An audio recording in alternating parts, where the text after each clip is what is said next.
आज इस स्कूटर की फैसले का वक्त कि ये स्कूटर लेना चाहिए या फिर नहीं। ये है बजाज चेतक C25। ये कैसा चलता है, कितने पैसों का आ रहा है और उस पैसों में वर्थ है या फिर नहीं, सबसे पहले वही देख लेते हैं। बीच बीच में मैं आपको रुक के बताता रहूँगा कि इसके अंदर क्या क्या है, लेकिन सबसे पहले बता दूँ 2.5 किलोवाट आवर की इसमें बैटरी आती है। लुक्स में वैसे ही है चेतक जैसा, छोटे मोटे चेंजेस करे हैं। इससे पहले भी मैं काफ़ी सारे वीडियो बना चुका हूँ, लेकिन अब ये चलेगा कैसे, तो सबसे पहले इसका राइड ही देख लेते हैं। इग्निशन में की लगाई और कुछ इस तरीके से जो स्क्रीन है ये पॉपअप हो जाती है। सही दिखती है स्क्रीन, फ्लक्चुएशन दिख रहा होगा थोड़ा बहुत, बट वो फ्रेम रेट की वजह से। मैं इको मोड पे इसको चलाऊंगा। सबसे पहले इको मोड, तो यहाँ से जब आप ये वाला बटन दबाएंगे ड्राइव का, तो ये इको मोड पे आ जाता है।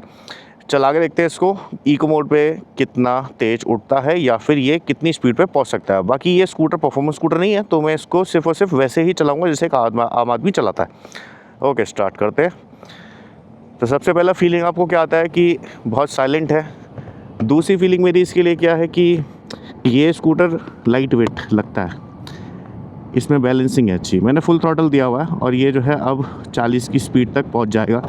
अब यहाँ पे एक बम्प था और ये एक और बम्प है, तो इसकी जो सस्पेंशन है वो ऐसे ऐसे तो हुई क्योंकि मैं हाई स्पीड पे था, लेकिन अगर आप इसको लो स्पीड पे लेके जाओगे तो वहाँ पे इसकी सस्पेंशन सॉफ्ट है, थोड़ी सी फर्म मुझे लगती है। थोड़ी सी आगे और चलते हैं, स्पीड बढ़ाता हूँ इसकी। इको मोड पे हूँ मैं। अब इको मोड पे यहाँ पे ये दिखा रहा है कि पावर कंजम्पशन कितना हो रहा है, यहाँ पे ये दिखा रहा है, लेकिन जब मैं थ्रॉटल छोड़ता हूँ तो यहाँ पे रीजन दिखाता नहीं है। अब मैं इसमें एक और ट्राई मारता हूँ। मैं इसकी ब्रेक दबाऊँगा और ब्रेक दबाने के बाद देखूँगा कि ये रीजन देखता है, मार रहा है नहीं मार रहा है। तो यहाँ पे जो है रीजन ऐसा नहीं है कि आपको बहुत ज़्यादा इसमें रीजन मिल रहा है। हाँ, वो है कि एक अमाउंट है उसका, उसी पे ये जो स्कूटर है ये रीजन कर रहा है। तो अब इसका स्पोर्ट्स मोड लगाने की बारी। स्पोर्ट्स मोड ड्राइव बटन से ही मैं यहाँ पे एक्टिव कर देता हूँ। ये एक्टिव हो गया है, स्पोर्ट्स मोड पे आ गया अब ये। 3, 2, 1 गो। पिकअप वाले लोगों के लिए जो सोचते हैं कि पिकअप मिलेगा आपको, उनके पॉइंट ऑफ व्यू से दिखा रहा हूँ मैं ये। 45 की स्पीड 50 की स्पीड पे तो पहुँच गया शॉर्ट टर्म में। अभी एक लंबा स्ट्रेच भी खींचूंगा मैं, उसमें देखते हैं कि कैसा होता है, फिर चलते हैं यहाँ से बाहर। तब तक मैं देख लेता हूँ इसका कि टर्निंग रेडियस जो कंपनी बोलती है कि किस टाइप का है। तो अगर जैसे इतनी सी रोड है आपके पास में और आपको यहाँ से टर्न करना है, तो फुल अगर ऐसे करके मैं हैंडल मोड़ दूँ तो बहुत सही है। मैंने टांग नीचे लगा ली थी यही दिखाने के लिए। और जो हैंडलिंग है, मैं इसको भाई साहब लीन कर पा रहा हूँ बिकॉज ऑफ इसके 12 इंचेस व्हील्स। ये तो खैर खासियत है इसके अंदर, नेगेटिव भी बहुत सारे हैं, वो भी बात करेंगे। ब्रेक्स जो है ना, इसकी बहुत ज़्यादा इंस्टेंट ब्रेकिंग नहीं है, चाहे वो डिस्क ब्रेक हो आगे। तो 180 mm की डिस्क ब्रेक टाइप्स ऑफ कुछ ऐसा सा कंपनी बोल रही है, बट मेरे को ऐसा नहीं लगा। अभी मैं इसकी राइड कर रहा हूँ पूना में और मैं आ गया हूँ बाहर जहाँ पे कि एक्चुअल रियल ट्रैफिक मिलेगा। स्पोर्ट्स मोड पे इसको खींच के देखते हैं कि ये कैसा चलता है और लोग इसके बारे में क्या बोलते हैं, वो भी देख लेंगे एक बारी। तो सस्पेंशन के पॉइंट ऑफ व्यू से देखो, अगर आप इसको चला रहे हो ना, तो आपको ये सस्पेंशन जैसे कि फर्म है, लेकिन उसमें भी थोड़ी सी स्टिफनेस हल्की सी है। क्योंकि मेरा वेट 90 kg है, उस पे इसको थोड़ा सा तो कंफर्ट होना चाहिए था, बट यहाँ पे इसकी सस्पेंशन मुझे लगता है कि बहुत ज़्यादा खास वाली सॉफ्ट नहीं है। वही है स्प्रिंग लोडेड हाइड्रोलिक सस्पेंशन जो होती है, और आगे जो कंपनी यूज़ करती है वही वाली सस्पेंशन है। हॉर्न दूँ उसको। हॉर्न सिटी के पॉइंट ऑफ व्यू से ठीक है, बट अगर रोड के पॉइंट ऑफ व्यू से देखा जाए तो हॉर्न सुनाई नहीं देता है। अब इन स्कूटर्स के बीच में से निकलते हैं, ये निकला मैं। तो हैंडलिंग के मामले में तो इसके नंबर है, ये बात तो है। स्पोर्ट्स मोड पे अगर आप चला रहे हो और अगर इको पे ही आप चलाए जा रहे हो तो उसको इंटरनल रास्ते में चलाना। ओके, ट्रैफिक में कंटिन्यू करते हैं। देखो, पुणे में कोई हेलमेट भी नहीं पहनता है और मैं तो हेलमेट पहन के चल रहा हूँ। खैर, तो यहाँ से छोटे मोटे जो घंटे होंगे, स्पीड ब्रेकर होंगे, ये पता चलेंगे आपको। ब्रेक एफिशिएंसी रेयर में और फ्रंट वाली जो डिस्क ब्रेक है, इसको अगर भर के मारोगे तो ज़्यादा एक्यूरेट ब्रेकिंग लगती है, बट इसकी ब्रेक्स जो है थोड़ी सी लूज़ मुझे लगी। इसकी बॉडी में लाइटनेस है, ये चीज़ मेरे को अच्छी लगी। जो सीट है वो कंफर्टेबल है, मैं पैर अच्छे से यहाँ पे रख पा रहा हूँ। और 25 लीटर का मेरे पास में अंडर सीट स्टोरेज है, वो भी एक मेरे पास में प्लस पॉइंट है।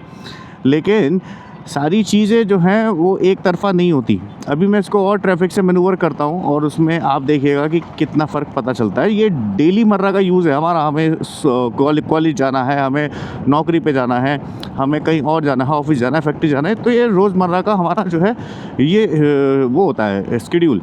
तो यहाँ से स्पीड ब्रेकर आया, ब्रेक आई अब अगर मेरे को इंस्टेंट इसको उठाना है ना, तो यहाँ पे ये इंस्टेंट नहीं उठता। एक चीज़ का ध्यान रखना, आपको इसको एक लाइट वेट और एक लो स्पीड स्कूटर समझ के ही चलाना पड़ेगा। ये स्कूटर पतला है, नैरो है, लाइट वेट है, मतलब 108 किलो का है। बट उसके बाद में आप ये सोचो कि आपको ये जब चला रहे होगे तो आपको 108 किलो कोई फ़र्क नहीं पता चलेगा, क्योंकि इसका बैलेंस बहुत अच्छा है। इसमें जो बैटरीज जिस तरीके से जहाँ पे माउंट हैं, उसकी वजह से जो एक सेंटर ऑफ ग्रेविटी क्रिएट हो रही है, वो मेरे को बहुत बढ़िया लगी। क्योंकि मैंने बहुत सारे इलेक्ट्रिक स्कूटर चलाए हैं, वहाँ पे मुझे ये लगता है कि यार ये सेंटर ऑफ ग्रेविटी टेढ़ी है, ये मेढ़ी है, ये ऐसा है, ये ऐसा है। अब यहाँ से ना मैं एक बारी टाइट ब्रेक मारूंगा अगर रेड लाइट पे, क्योंकि मेरे पीछे कोई है नहीं। देखो साइड व्यू मिरर की बात करूँ तो साइड व्यू मिरर ठीक है, स्कूटर के पॉइंट ऑफ व्यू से देखा जाए तो मेरे को तो इस पर कोई भी कमी नहीं लगी। थ्रॉटल रिस्पॉन्स जो मैंने बताया वैसा ही है। हैंडल थोड़ा सा अच्छा है, छोटा लगता है। बिल्ड क्वालिटी वगैरह की बात जो है वो ऊपर से अच्छी सी लगती है। ऐसा नहीं है कि बहुत ज़्यादा प्लास्टिक की बॉडी है इसकी, प्लास्टिक की है, सारा ही फाइबर है, लेकिन टेक्सचर देखो तो ऐसा लेदरेट जैसा टेक्सचर होता है। थोड़े दिनों बाद ये वाइट हो जाएगा, वो देखना पड़ेगा हमें। रेड लाइट से मैं जब मैं इसको उठा रहा हूँ तो एक फील तो आता है थ्रस्ट का पीछे। कंपनी ने ना कोई ऐसा बोला नहीं है जो एक्चुअल वैल्यू है। कंपनी ने बताई है मोटर की वैल्यू कि 108 Nm ऑफ टॉर्क है, वो तो गलत है यार। 108 Nm ऑफ टॉर्क हो ही नहीं सकता इसके अंदर, जो आपको व्हील पे मिलेगा, जो आपको थ्रस्ट क्रिएट करेगा। मोटर की वैल्यू किसको चुननी है? वो तो मोटर की वैल्यू होती है कि भाई जो टेक्निकल टर्म्स है उसमें आप मोटर की वैल्यू बताते हो, लेकिन कस्टमर को कभी भी मोटर की वैल्यू नहीं सुननी। कस्टमर को सुनना है एक्चुअल वैल्यू क्या है इसकी। तो टॉर्क की वैल्यू कंपनी ने इसकी एक्चुअल नहीं बताई क्योंकि वो काफ़ी लो है, और मोटर पे वैल्यू बताई है जो कि है 108 Nm ऑफ टॉर्क। BHP भी कुछ खास बताया नहीं इसका, तो बस ऐसे ही जो है स्कूटर एक बनाया है जो कि एक प्रैक्टिकल हो सकता है, मेरे को ऐसा लगता है। बिकॉज ये लाइट वेट है, चलने में ठीक है, और प्रैक्टिकलिटी जो पूरी देनी है वो दे रहा है। सारे फीचर्स हैं छोटे मोटे इसके अंदर, जैसे कि इस कंसोल से हम अपना फ़ोन कनेक्ट कर सकते हैं, जिसके अंदर हम कॉल देख सकते हैं और हम देख सकते हैं कि गाना कौन सा चल रहा है। अगर हमने हेडफोन्स लगा रखे हैं तो यहाँ पे वो चीज़ें देख सकते हैं, नेक्स्ट फॉरवर्ड कर सकते हैं उसको। ये भी एक फंक्शनैलिटी है, तो अच्छी है। देखो मैं रोड पे चल रहा हूँ तो मुझे ऐसा तो कोई इसमें प्रॉब्लम लगी नहीं, एक लो स्पीड स्कूटर के पॉइंट ऑफ व्यू से देखूँ तो। लेकिन अब मुझे क्या लगता है वो चीज़ें कहीं पे रुक के बताता हूँ शांति में कि मेरा कैसा एक्सपीरियंस है इसके लिए। इस स्कूटर में ज़्यादातर प्रैक्टिकल चीज़ें, ज़्यादातर प्रैक्टिकलिटी पे ध्यान दिया गया है। कोई भी ऐसा फीचर नहीं है जो गिमिक हो या फिर आपकी ज़्यादातर टाइम तक यूज़ ना आए। तो अगर प्रैक्टिकल है तो चीज़ें ज़्यादा बिकती हैं। TVS iQube हमारा जो है एक प्रैक्टिकल स्कूटर है और वो ज़्यादा बिक रहा है। बट जो प्राइस है इसका, जैसे कि आपको टेक पैक अगर चाहिए होगा, इसी स्कूटर को आप ले सकते हो 92,000 समथिंग के अंदर। अगर उसके अंदर और डिस्काउंट वगैरह लगा लोगे तो थोड़ा कम हो जाएगा, और अगर चीज़ें ऐड कर लोगे तो थोड़ी सी ज़्यादा बढ़ जाएंगी। एक्सेसरी पैक है इसका, एक टैग पैक है 6-7 हज़ार रुपये दे के आप, मतलब लाख रुपए का स्कूटर आपको ये पड़ेगा। लाख रुपए के पॉइंट ऑफ व्यू से मैं बताऊं, जो मेरी पर्सनल फीलिंग है, तो मुझे लाख रुपए के पॉइंट ऑफ व्यू से ये सही नहीं लगा। इसके रेट होने चाहिए थे 85,000 में आते आते चीज़ें ऐड होते होते 90,000 तक ये घर पे आ जाता। अभी 1 लाख से ऊपर चले जाएगा कुछ चीज़ें लगा के, और इंश्योरेंस वगैरह भी कराएंगे और भी चीज़ें होती हैं। वहाँ पे लाख रुपए की वैल्यू, और जो एक चीज़ होती है कि हमारे पास में एक ऐसा स्कूटर हो कि इमरजेंसी हो तो भाग भी सके, वहाँ पे ये काम नहीं आएगा। आपको बच्चे को खरीद के देना है, अपनी बेटी को खरीद के देना है, बेटे को खरीद के देना है, अपनी वाइफ को खरीद के देना है, वहाँ पे आप इस स्कूटर से काम निकाल सकते हैं। ग्रॉसरी करने जाना है, यानी कि मार्केट जाना है, सब्जी मंडी जाना है, सब्जी लेने जाना है, वहाँ आपके लिए स्कूटर ठीक है। कोई भी इंसान इंडियन फैमिली में ना बहुत सारी चीज़ें नहीं रखता, हमें एक चीज़ चाहिए होती है जो मल्टीपर्पज़ हो। उसी स्कूटर से मैं बच्चे को भी स्कूल से ले आऊँ, उसी स्कूटर से मैं ग्रॉसरी मार्केट में भी चला जाऊँ, और उसी स्कूटर से मैं हर जगह जा सकता हूँ।